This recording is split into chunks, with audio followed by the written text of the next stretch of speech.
how can you make sure to stay in a loving state? We can never make sure of anything.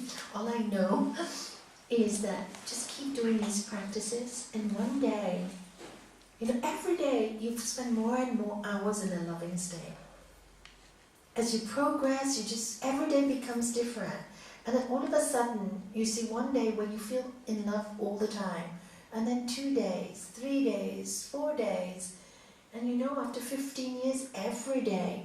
And then after 20 years, I'm just telling you, I can only teach you what has happened to me. I cannot teach you of anything else, because that would be a lie. When I went through the most extreme, painful period of my life, I just still could love everyone, which for me was really odd. I was in so much pain, but yet I was in so much love. I could step outside of myself, which is the gift you get from the practice of meditation and Sri Patanjali. Non-violence, non-stealing, speaking the truth always. That's the gift you get when you do this for a long time. You suddenly wake up and you realize you're just in love with the good and the bad. And then you just say, it's all for good. Our master used to say, it's all his deed, it's all his name, it's all his form, and it's all for good. And that's how you start to feel. And when you feel it's all for good, then you just wake up in a loving state, because you really see that everything is for good. And let me tell you a story that Gurudev tells to explain this. The story goes like this. There was a king who had a minister. And the minister just loved the king, and the king loved the minister.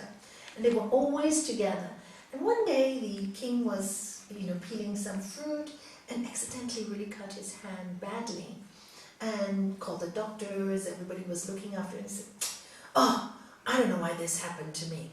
And the minister said, oh dear king, it's all for the good. And he goes, what?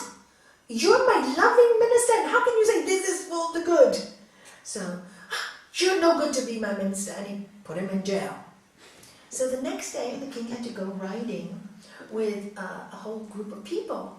So the king loved to ride, and normally the minister will always be behind him. And the king saw a deer, and he fell in love with the deer, so he was chasing that deer. But the deer went deep into the forest, and all his party, he lost them. He got lost. So he sat down and goes, oh my God, I'm really lost and I'm exhausted. It's getting dark. I'm so tired. So he got off the horse and lay down by the tree. And as he was laying down by the tree, he fell asleep. Suddenly he heard a noise and he woke up. And he saw this lion smelling him. And he got really, I'm dying, I'm going to die. And suddenly the lion smelled his hand and went away. He thought a miracle. So he got his horse and ran back to started screaming for his people. And his people came and said, King, King, you were lost. He said, it's a miracle. The lion was just next to me and suddenly he smelled my finger and he went away. Oh, it's truly a miracle, King. It's truly a miracle. So he goes back. He says his minister always explained everything. Gets the minister out of jail. And he said, Minister, I want to know. You say it's for the good of all. What happened? Why did the lion leave me alone? Oh, King, you are the king of all men. The lion is the king of all the forest. The king of the forest didn't want damaged goods. It wanted perfect goods. So you see, that cut was for the good of all. And Minister, what about you? You were put into jail. That wasn't good. Oh, he said, absolutely it was. Because guess what? I would have been with you. And the lion may have not eaten you, but the lion would have definitely eaten me. So thank you for putting me in jail. And then the king understood it really is all for